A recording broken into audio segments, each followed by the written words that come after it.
Okay. Hi guys, welcome to a very different update where me and Alex will be talking through the world of RHPK as well as some updates from Alex. Alex has kindly agreed to come on and give us a kind of a chat overview of kind of where he's coming from, and then what we'll do is we'll go through some of the intricacies of RHPK and some of the standings, etc. I've got them in front of me now. But I think it'd be really good to do an update, and I want to try and do this more often. And I was going to try and do this last month, but we had so much going on. But Yeah. it's just obviously the ships are aligning. So I appreciate it, Alex. Yeah, no problem. Yeah, ships passing the night and all that stuff, Mark. Hi everyone. Hope you're all keeping well. Yeah, been a while since I was last at RHPK when I got When was it, Alex? July. So that would have been round 5 when we got back racing for the first time after COVID sort of shut our doors for a little while, and everyone was chomping at the bit. It was a great 4-hour race. I think I got the mickey taken out of me by Tom Pugh for wearing it. He said, "What's that on your face?" I said, "It's a mask, mate. That's why I'm wearing it." Yeah, so it's been good to see how the championship has developed. In both August and September, and great jobs by all the crews. I know we're going to talk about that a little bit later on. Yeah, but I've been.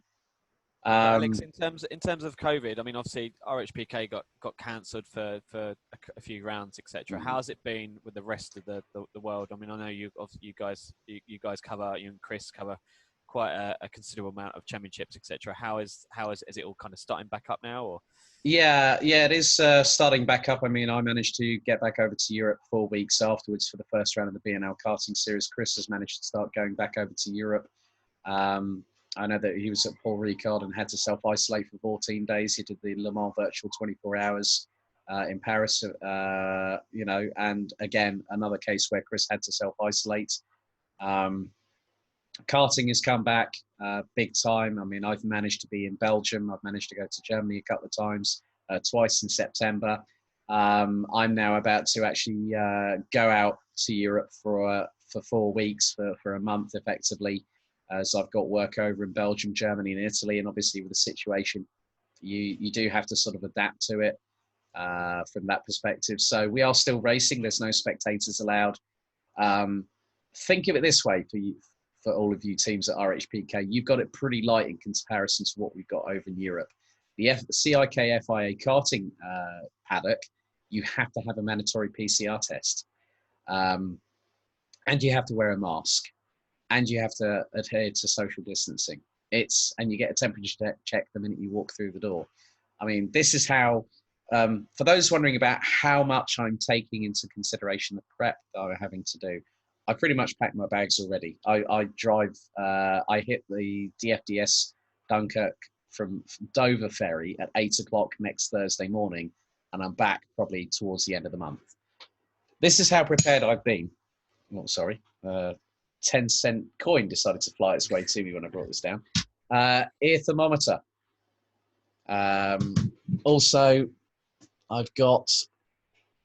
Now, this is how stringent you have to be. 100 disposable 3-layer masks for my trip out there. I've got 3 boxes of ibuprofen.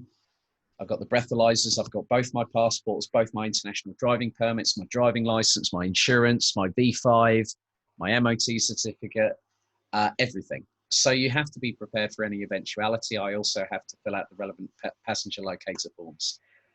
So Belgium, it's online. Germany and Italy, where I will also be heading into during my travels, I have to fill out a manual form that has to be presented at border checks if they are needed. So the biggest thing that I can say is for everyone at RHPK, I know that you're all safe. I know that you're all well, but just please respect the restrictions. I know that people are not happy about it. I'm not happy about it, but I have to still live with it. And it's even worse over in Europe. If I go into the commentary box at Karting Genk, I can not wear the mask, but I keep it over my chin. So at least if someone knocks on the door, comes in, I can straight away go like that if I'm not commentating.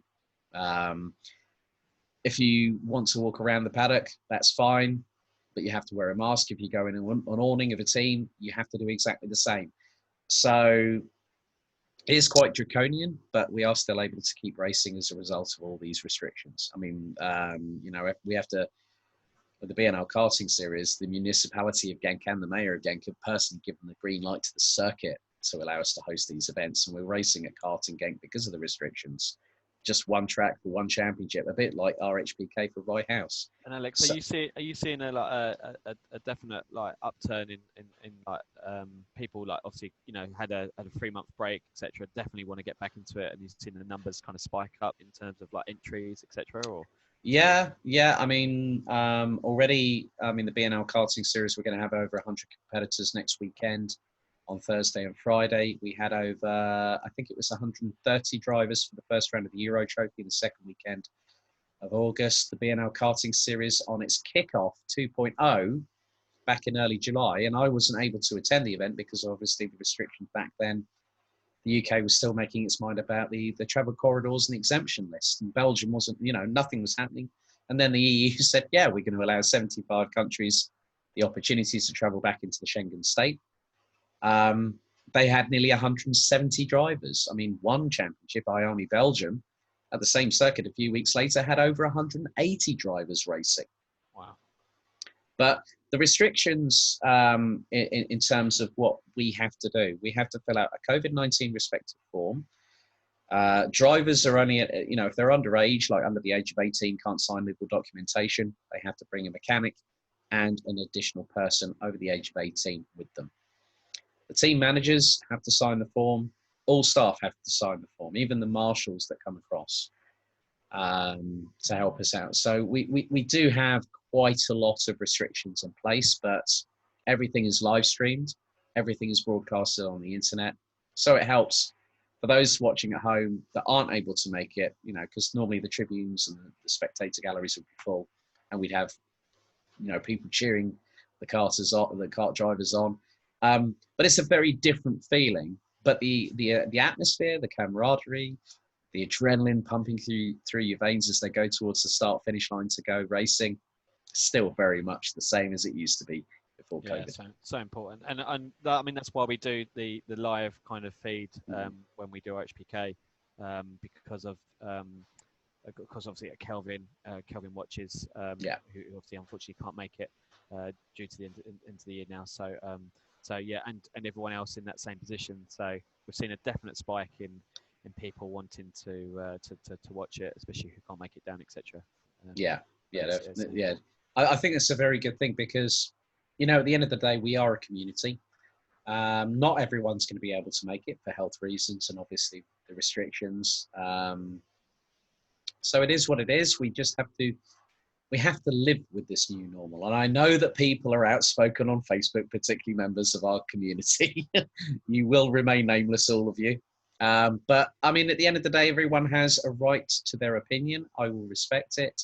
I may not necessarily agree with it, but I have my own thoughts reference the current situation. But with the fact that I'm now, for those wondering, I was effectively made redundant from my full-time job as of the 1st of September.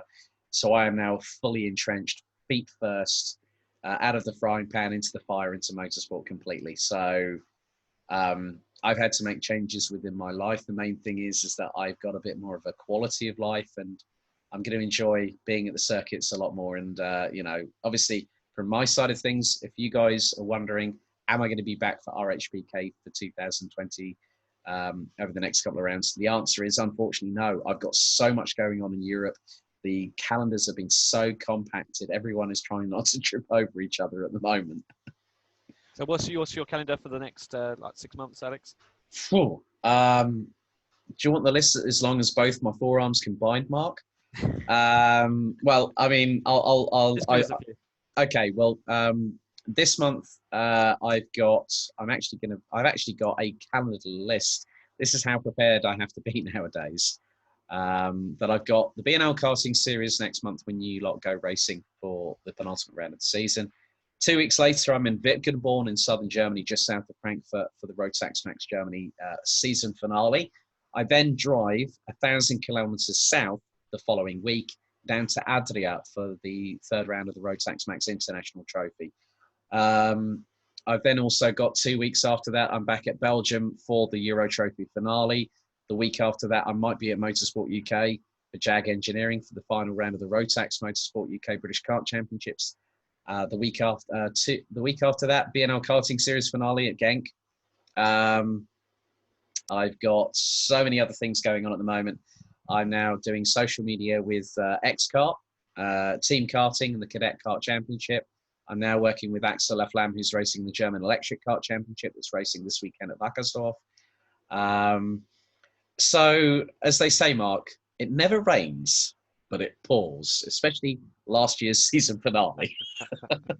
Well, it's much appreciated, Alex, and unfortunately we won't see you this year, but no doubt we'll see you definitely next You year. definitely will. Mark my words on that, mate. I'm making sure that at least if I can make it to at least a couple of rounds next season, it'd be good to see everybody again. Cool. So, I mean, I know that you've been following RHPK since obviously you've the last round that you did in July. But what I want to do is just go through some of the changes for next round, but also just the championship standings as they stand with two rounds to go.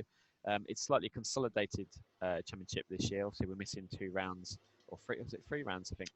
Three rounds. Three rounds this year. So definitely a consolidated championship. We've had some different race times as well. So we've had, a 5 hour, which I think went down really well. And we'll talk about that in a second, Alex. But for next round, I can confirm a couple of things. So first of all, we will have a new scrutineer.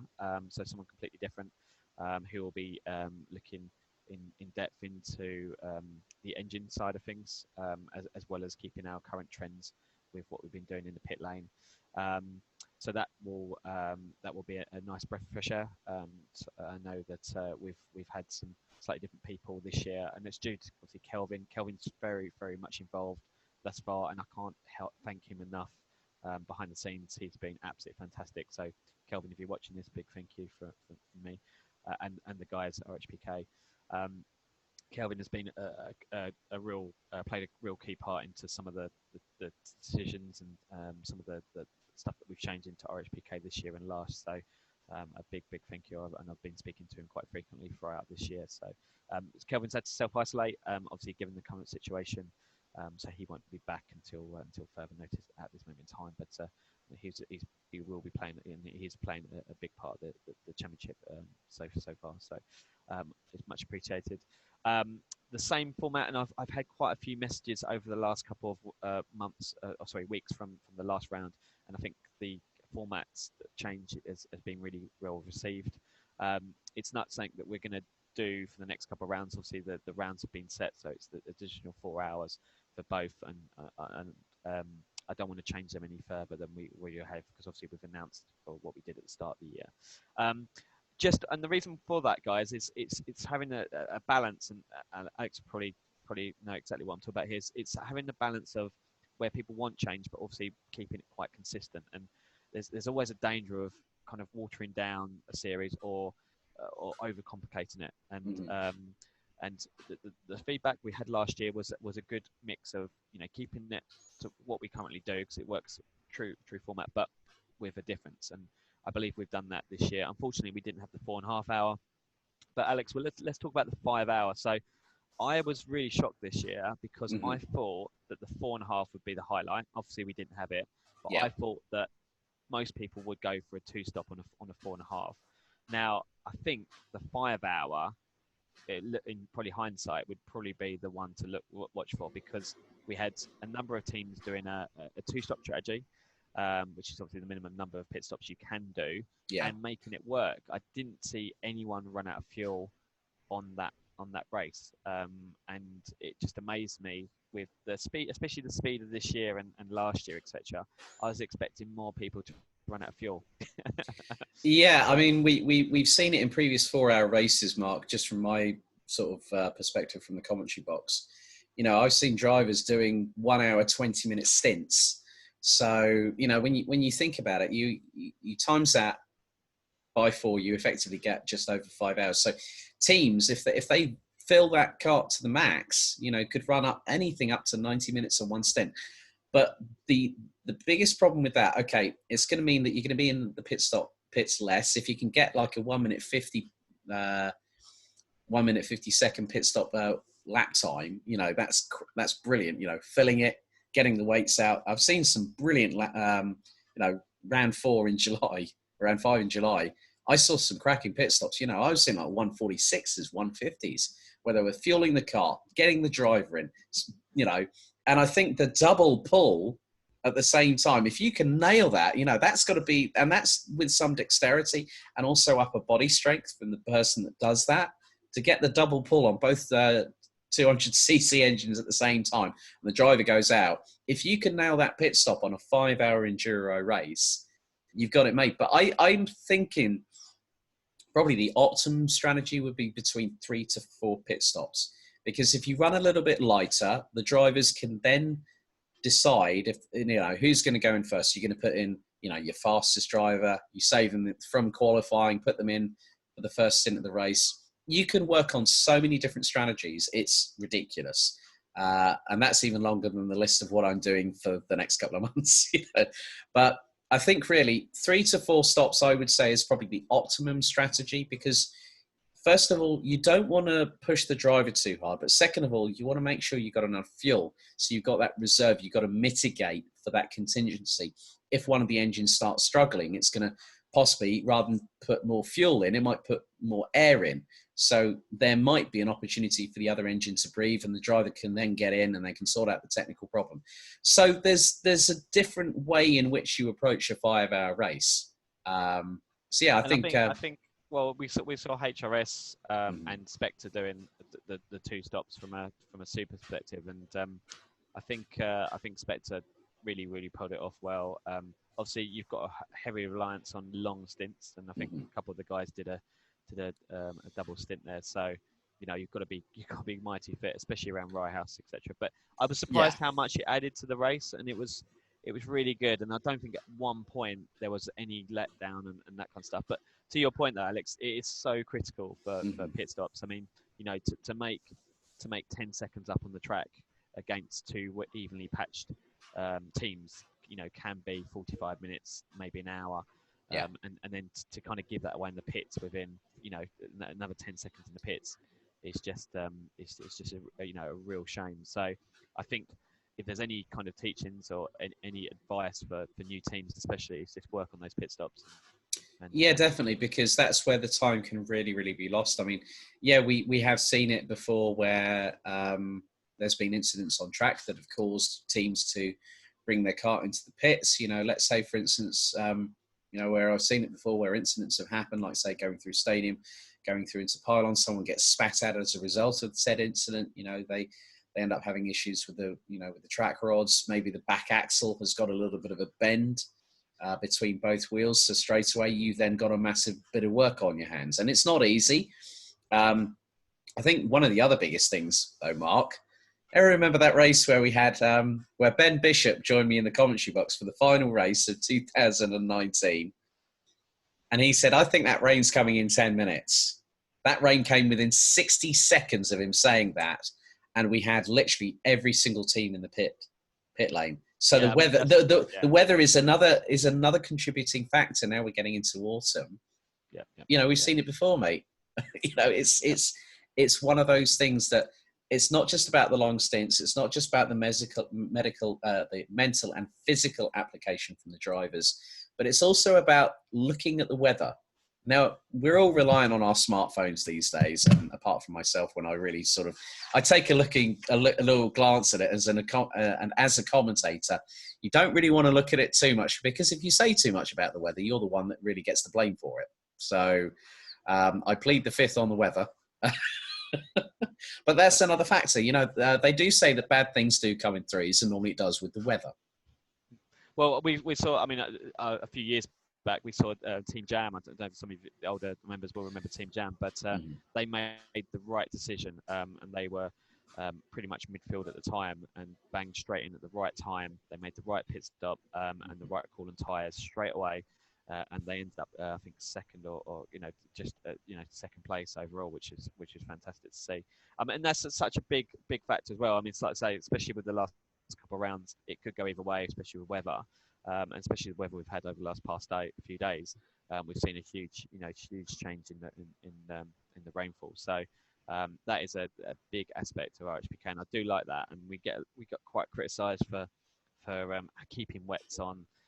It's twofold, obviously, from a the track perspective, but and how slippery Rye House is, but also adds that layer of strategy, and it does go a long way. And we've seen teams on completely different strategies, and that's what I love. It's that it brings that element to it. Is, do you go now? Do you stay on it? And I think one of the best races we had for that was, I think it was in 2018 November, where we had almost half the field starting on wets and half field starting on slicks, and that was the special moment that Jeff Lamb announced that it was it'll dry up in 10 minutes. It didn't up to an hour later. So yeah, that was a really good race for both myself and Chris to commentate on, because we were both there. And hopefully at some point, if we can get it sorted through Rye House, we will have myself and Chris back as the comedy commentary duo once again. But the hashtag "in 10 minutes it will be dry," Jeff Lamb, has never worked since that point, and you know it. But no, it's good.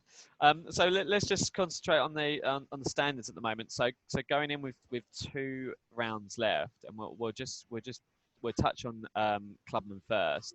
Mm-hmm. So Monkey Motorsport and March Racing are both tied for 137 points. And that has changed dramatically or some of the standards have changed dramatically since the last 2 rounds, mm-hmm. or the last round even more so. So both drawn on points, but not far behind them at all are both. And to be fair, it could go any of the teams. You've got Universal Racing, who won mm-hmm. last round. You've also got Burton Power just a little bit below than that, so less than 10 points separating them. And then BMH, which we've seen some great things from this year. Arguably, they've got a very strong driver in there, but it's a team effort, right? And that's you see the top 5 there, Mm-hmm. looking great. And Bob's Bandits as well did fantastically last round. And then Jonas is now racing for KA Racing. Mm-hmm. Who's there in with a shout still. So you've got that whole, I'd say, top 6, maybe top 7. I'd actually go a little bit further than that. Look at the top 9. I mean, covered by just 19 points. You got HP Racing Air and 3SF tied on 9th and 8th respectively on 118 points. So yeah, I mean, looking at it from this perspective, I mean, Universal have thrown themselves back into the ring with, they took a victory at round 1 in March, and then after the Winter Cup, which I must say was one of the most enjoyable double 2-hour races I've ever enjoyed for quite a time. But yeah, Universal, they got 2 victories this year, and the other 2 victories are split between March Racing and Monkey Motorsport. So Universal, on the back of having, I think probably in their estimation, a pretty dismal rounds 5 and 6, now have thrown their hat into the ring. And we always know that Monkey Motorsport come from the branches swinging like crazy. And but I think it could be anyone's guess. I mean, March Racing, we haven't seen them this high up the table for quite a time. So yeah, I think between the top 9, going all the way down to the 41 of HP Racing, I think it's open between all 9 teams. And with 2 rounds to go, you look at it from this perspective, Mark, there's effectively 104 points. So 1 for pole position for each round, 1 for fastest lap of each round, 50 points for a victory. It's about who really gets the lead going into the final round is where it's really going to tell the story when it comes to Clubman. So yeah, I'm not going to sort of put any. I'm not going to sort of put anybody at risk. I'm going to ask you, Alex, who's your favourite for winning? What, the title? Clubman, yeah. I've got a little bit of a soft spot for these guys because I did work with them doing some social media. I'm going to sort of say that I'm hoping that Universal Racing at the 2nd year full season in Clubman, they get the title, because they were so close last year as well. Let's not forget. They missed out by a couple of points or something. I think they were in the top 3 at the end of the standings in 2019 . So if Universal get it. Yeah, and I probably agree. Arguably, they would probably be winning now if it wasn't for their. I think they had a failure. I think it was in round 6. So you could argue that they would be right up there now. But then you look at Monkey Motorsport. I know they had some kind of bad luck as well from last round that they received a penalty, but their point drop's one of the highest. So that's to take into effect as well. So if one of these teams does have an issue, obviously they can then fall back onto their point drop. So, it's looking so close, and I think this is probably shaping up to be a great race, especially if we see slightly different, order of run, etc., anything like that. Then hopefully we should see a great race to the end of the year here. So, but no, it's all kind of coming around. You've also got, another Britannia have done really well this year. Team Italia, one of their strongest rounds was last month, and then also you've got JSE, which are really, really quick as well. So a brand new team this year as well, JSE Racing. So that they've done superb. So, and don't forget, last round was 2 rounds kind of added up and then halved. So that definitely added a different dynamic to what you're seeing. Yeah, which is why I see the 0.5s on the points. I was going to ask you about that, but you've answered my question. There we go. That's exactly it. So, yeah. But what we tried to do is, a lot of people were asking whether it be a double header, and the troubles with double header is if you're off the pace, or if you receive a mechanical issue, etc., your championship's done. You know what I mean? Those 2 rounds, you're effectively gonna drop, or you're gonna have one really low and one at DNF. So it's hard to get that balance. And I think what we did there with the 2 rounds and doing it in half worked really well. And we did see some slightly different results there, where people got two very, very strong races and kind of rose to the top. And we saw a lot of people on tied points as well, which was great. So kind of gave everyone a bit of a chance, and also damage limitations for those that did have issues. It's just all about keeping it really, really, really tight. So, so if we go on to Super. So it obviously comes as no surprise. Obviously, our last year winners, Custom Rods, who are leading. Helicopter Services. Now, Alex, these guys have had more penalties than I've probably issued out anyone else this year. I don't know what's going on. I don't think these guys. I think the bad luck started last year when they lost the title, which was they were looking for the 3-peat, which was we could have been seeing custom rods on there, and they signed Sammy Venables, which missed a 2/10. I still hope you've got those scuffed up frame boots, Sammy. He came back in, recently from injury, obviously both thumbs, he had surgery there as well. So I always knew that 2020 for Helicopter Services was probably going to be a year of redemption. But now that you've mentioned the penalties, I think it's also been a year of a bit of lady luck has not been shining on the number 6 seed, which is why they're down in second position.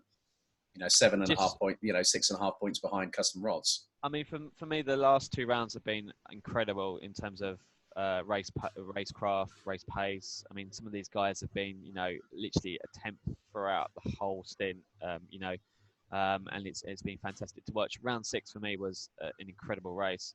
Some of the best racing I've seen, and also as well, Alex, from nose to tail, from 1st to 6th place, it was just phenomenal. And it could have been anyone's race, and that's exactly, for me, that's what it's all about.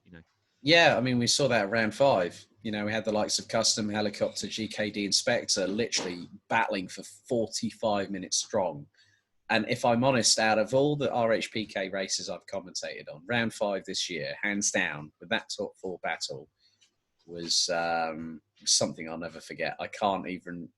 It went by in such a blur that even as a commentator, when you remember respective moments, that was like a black hole in my brain. I can't really remember exactly what went on that day, but it was one of the most captivating 4-way battles for the lead, and it was about who was going to blink first. And I think Supers have upped their game big time. They've had to, which is why we've seen that the drivers' market sort of go around like the magic roundabout. Zingray, I have to give a special shout out to Graham Cobb and the team. They're running 5th in the number 15. They had their best result at round 6. They had a 0 at round, in July. They had a DNF, but they're still in the battle for the championship with 2 rounds to go. Phenomenal team, and they were so pleased with their result from last round. To be tied second overall, phenomenal story for that team, and that's exactly the way that we want to. Exactly the way that the classes were built upon. Through that year in Clubman, 2 years in Clubman or whatever, and then next year in Super, and then you're battling with the best, and they're absolutely great team. They've been such a they've stepped up proper this year, and to be mucking it with the top guys, credit to them. So fantastic, and to be tied on points last round for second place is nothing short of amazing. To where they come from. So yeah, absolutely great. And also, but I think the main thing there as well, Alex, is the difference between Custom Mods and Helicopter. Custom Mods have got a 19-point drop. So the 2 rounds going into the last the 2 rounds, none of them can make a mistake. No, it is about keeping it clean. It is also about making sure that your mechanical input into your machinery is at full strength, but also making sure that you adhere to the regulations. Now, we have seen it before where teams have been caught out. Remember Helicopter Services? They got a technical exclusion, didn't they, for last season towards the end of the year. And that was on, I think that was on round 8. So October, they'd come flying through, they won the race, no problems at all, and then got DQ'd due to a technicality on the engine side of things. So it is about making sure that you cross every T, dot every I, make sure your strategy is on point, everything. So the engine, the kart has to meet regulations. We've seen it before where, people have done the little tweak that they think that isn't going to be spotted, and it does get spotted, and it does kick them out of the race. And that was one of the biggest things that I felt really, it didn't throw a cloud over the end of the 2019 season, but it deprived of us of what could have been a run to the finish on one final 4-hour race in November last year. So it is about everything, making no mistakes whilst you're driving. If you're tired, if you need hydration, make sure you do it. You've got to leave no stone unturned, because if you don't, that's the difference between winning and losing a title. And also it's the consistency. We've seen where teams have pushed forward like crazy for the first stint, and then all of a sudden the mechanical sympathy goes out the window. Going through pylon, a perfect example. You hit those curves too hard, woe betide the driver that pushes on the adhesion of limits, I must say. Well, I think one of the teams for me is North 17 Racing, who just can't seem to get a break this year. It's they've shown their pace. They had a phenomenal round 6, and arguably could have been higher than that. Last round they just couldn't find it. What they had the pace, but just reliability wise, unfortunately, had to kind of had a DNF. But it's such a shame, because, like I say, they are such a quick team, and like I say, mucking it in round 6.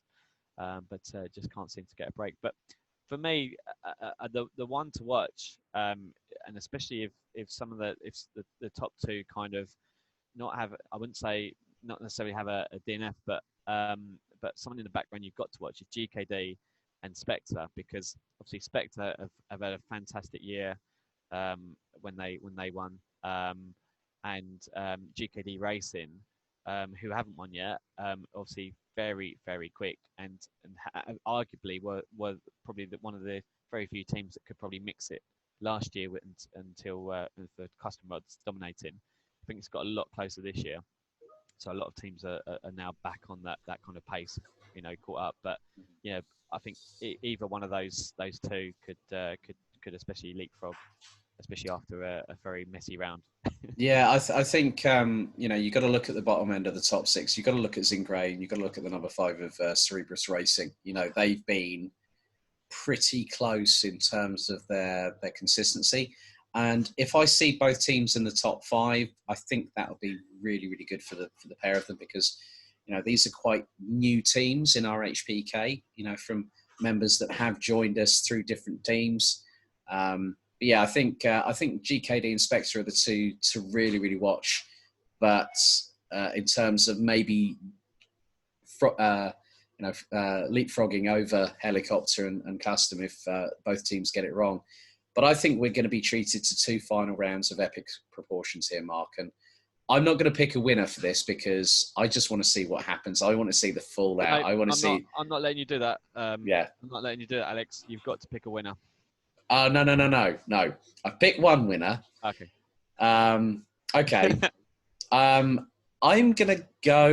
actually gonna go with a different team out of the top two. I'm going to say that maybe GKD takes it this year. Wow. Okay. That's a good shout.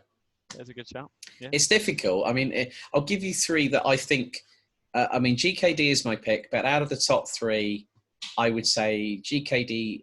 I think Helicopter. I think maybe even Custom Rods. Any one of those three will take the title. But I'm going to put my money, my literal, not literal money, but figurative money here on GKD to win the title in 2020. Very good. Very good. And that's a good shout. You see, that's what you get for being a commentator. You get put on the spot.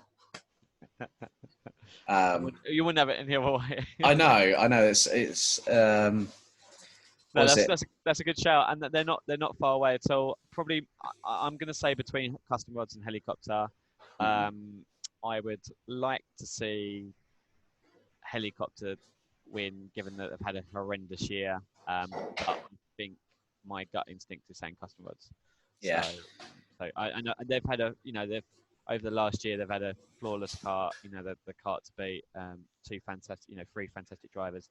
So I think it's all to play for still. But it's not over yet.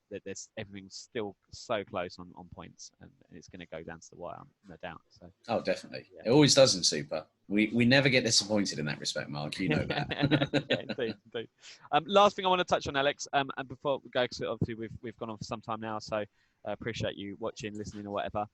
But I wanted to announce some the RHPK generosity in the pack. So Too Many Pies are back on track.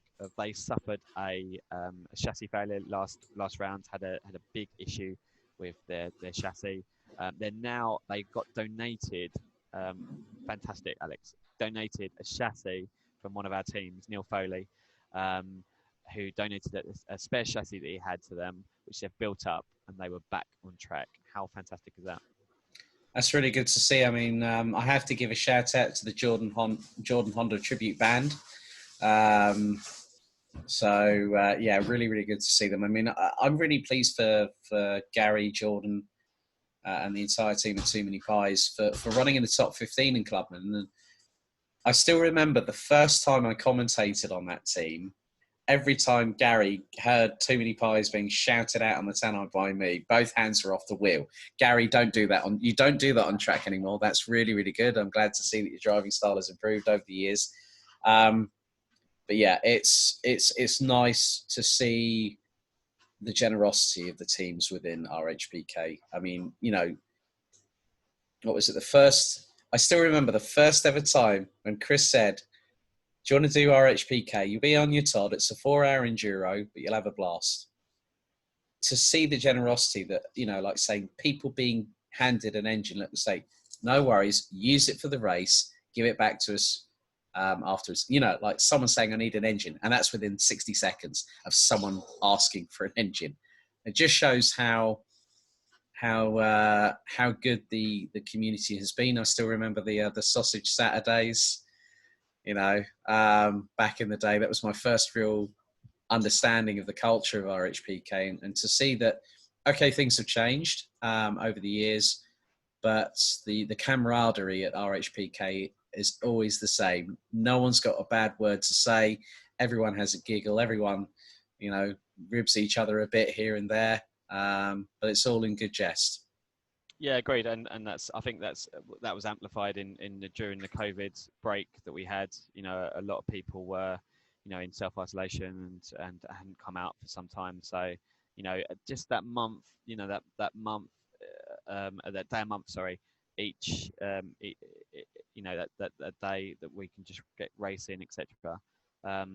is great, and I think everyone desperately needed it to get back on track. And a big thanks to obviously Ryan and the team for facilitating that as well. So during these, there must be some real hard, especially for a track like that, to kind of have most of their user base staying at home now. So so yeah, big thanks for facilitating that. So but that's good.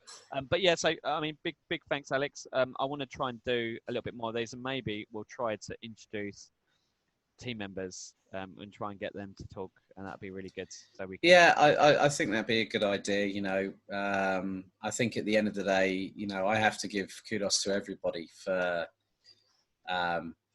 sticking it out. We've been in the reeds for quite a time, obviously with COVID and the lockdown. But to be behind the microphone, and this is from my perspective, to be behind the microphone for the first time in, what was it, over 140 days. Wow. I was like a kid in a sweet shop, like you lot were, getting behind the wheel, going out for quali. It was one of those moments that I will never forget for the rest of my days. That the first race meeting I did was on Independence Day, July 4th, at Rye House for RHPK, and it was really, really good to see everybody again. We'd all been stuck in our homes. I mean, thank goodness for smartphone technology, for being able to FaceTime people, keep in touch via WhatsApp, iMessage, SMS, social media, that kind of thing. But it didn't really, that was sort of like the filler, the polyfiller that we had through COVID, just to keep us all sort of as mentally all good as we could. To be fair, but yeah, to be back at the track there's no feeling like it. I mean, I've been doing a lot of esports as well, which is another thing I'm now doing. But yeah, to be trackside, to hear those twin banked engines roar up, going into stadium when we go lights, the lights go green, ready for 4 hours, heading to stadium where it all normally kicks off. Yeah, that's the standard of RHPK, but it was great to be back behind the microphone and great to be back in the paddock and see so many great friends again. Great, that's fantastic. Well, let's say if everyone who's watched, listened, or just kind of skip through, it is much appreciated. And like I say, I don't think we take any of our competitors and that for granted. A lot of your feedback, especially from last round, and thank you for a lot of the comments post last round. I'm still waiting on an announcement from about the fastest lap time. So as soon as I hear anything, I will give you a shout. I just need to chase up about that today.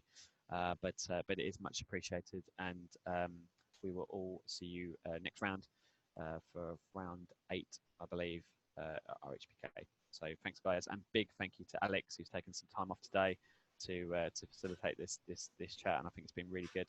And please like, subscribe, and follow to Alex or every single media. Well, mainly above all, like, subscribe, hit the notification bell if you're watching on the RHPK YouTube channel. And if you want to join us in pro karting, well, you can head to rhpk.co.uk for the official website to find out more and see how you can get involved. But yeah, Mark, it's been a pleasure catching up, mate. It's been a long time. I know we've both been very, very busy in our own respective rights, but yeah, good to have a chat and talk things RHPK. Cool. Thanks, Alex. Much appreciated. Thank you. Thanks all.